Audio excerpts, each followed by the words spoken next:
अभी शिरडी के साईं बाबा क्या भगवान हैं और क्या उनकी पूजा पाठ हिंदू मंदिरों में जायज है? कृपया इस पर प्रकाश डालें। विराजिए। एक तो ये जवाब खुद ही दे दिए। बहुत हिंदू देवता बढ़ते जा रहे हैं, मैं अंत हूँ, अंतिम मैं हूँ। ठीक। शिरडी का साईं बाबा, उन्होंने पूछा क्या वो भगवान है? आप अगर ये पूछते ना कि क्या वो आदमी भी था पूरा, तो मुझे हंसी नहीं आती, लेकिन डायरेक्ट ही भगवान। थोड़ा सा इस चीज को समझे। आपने किसी जैन मंदिर में साईं बाबा की मूर्ति देखी? किसी बौद्ध मठ में, किसी सिख गुरुद्वारे में, उसकी छोड़िए किसी चर्च में साईं बाबा की मूर्ति देखी? अरे उसको छोड़िए किसी मस्जिद में उसका कैलेंडर भी देखा? केवल हिंदुओं के मंदिर में साईं बाबा की मूर्तियां कह कह करके बिठाई जाती है, पैसा दे दे करके। अब ये बीमारी क्या? अब जरा थोड़ा समझे। साईं बाबा कौन था? सरासर झूठा प्रचार। और मैं जो आपको बात बता रहा हूं बिल्कुल प्रमाणिक, जो साईं बाबा ने खुद ने लिखवाई। उनका चेला था गोविंद रघुनाथ राव दाभोलकर, जिसको वो हेमा पंडित बोलते थे। वो सेवा में रहता था, पढ़ा लिखा था। उसको कह करके बाबा ने अपनी जीवनी लिखवाई, पूरी पुस्तक लिखवाई, जिसका नाम है साईं सच्चरित्र, जिसको शिरडी साईं संस्थान ने प्रकाशित किया।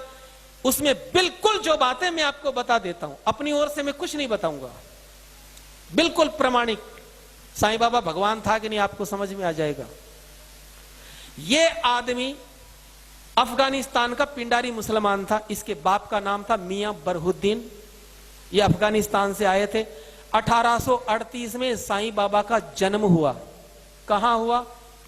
अहमदनगर की एक वेश्या, उसके पास में इसका बाप मियां बरहुद्दीन जो था, वो डकैतों का ग्रुप चलाता था हिंदुस्तान में, लुटेरों का। तो वो अहमदनगर की एक वेश्या के पास रहने लग गया। उससे 2 संतानें हुई, एक लड़की और एक लड़का। लड़के का नाम रखा चांद मियां, और यही व्यक्ति, इसको साईं बाबा अब बोलते हो। जब ये थोड़ा सा बड़ा हुआ तो झोली फैलाने का काम, फेरी लगाने का काम इसको सौंपा। 6 साल की उम्र से 12 साल की उम्र तक इसने झोली घुमाई और रेकी करता था कि कौन से घर को लूटना है। कभी आप देखते हो चद्दर घुमाते हुए? ये काम इनके पास था। 12 साल की उम्र में साईं बाबा पकड़ा गया अंग्रेजों की जेल में। 8 साल तक डकैतों के ग्रुप के साथ ये पकड़ा गया था और 8 साल तक अंग्रेजों की कैद में रहा। इसका बाप भाग गया था। फिर इसके बाप ने अंग्रेजों से समझौता करके छुड़वाया। तो अंग्रेजों ने कहा कि तुम हमारे लिए काम करो, हम तुम्हारे लिए करेंगे, तुम्हारे लड़के को छोड़ देंगे। क्या काम है? बोले कि झांसी की रानी लक्ष्मीबाई को हमें जीतना है। इसके बाप ने हाँ करी। वो व्यक्ति, इसका बाप, झांसी में चला गया और रात को गेट खोला उसने। झांसी की रानी को मरवाने का काम उसमें सहयोग किया इसके बाप ने। 18 साल की उम्र में अंग्रेजों से समझौता हुआ साईं का, तो साईं को भेजा, पूना में भेजा गया। लोकमान्य तिलक के स्वतंत्रता संग्राम को दबाने के लिए इसको प्रोजेक्ट करके अंग्रेजों ने भेजा पूना में। और लोकमान्य बाल गंगाधर तिलक इतने चतुर थे, वो समझ गए कि ये पाखंड रचा रहा है, ये दुनिया को भटकाएगा। लोकमान्य तिलक ने चौराहे पर पटक करके अपनी जूती से पीटा इस आदमी को।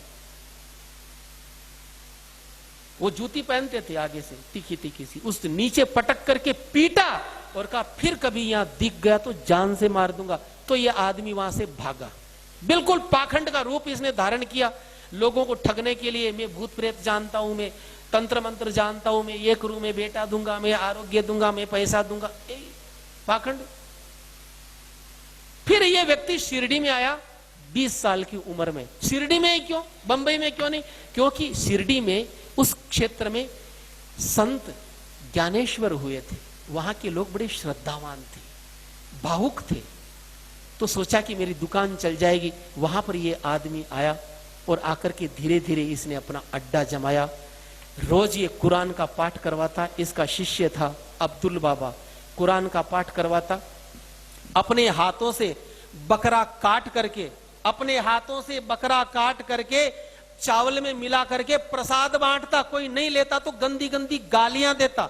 एक बार तो ऐसा हुआ, काका साहेब दीक्षित एकादशी के दिन उनसे बोला कि बकरा लाओ। उन्होंने कहा मैं तो ब्राह्मण हूं, तो गालियां दी, जबरदस्ती मंगवाया और बना करके उसका ब्राह्मण धर्म भ्रष्ट किया। उसको भी बोले खा।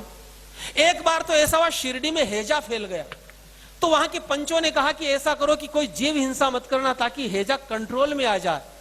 सबने जीव हिंसा बंद कर दी, लेकिन इसने कहा मैं तो काटूंगा। बकरा अपने हाथों से काटता, काट करके चावल में मिला करके सबको प्रसाद बांटता। बोले मैं तो मुसलमान हूं।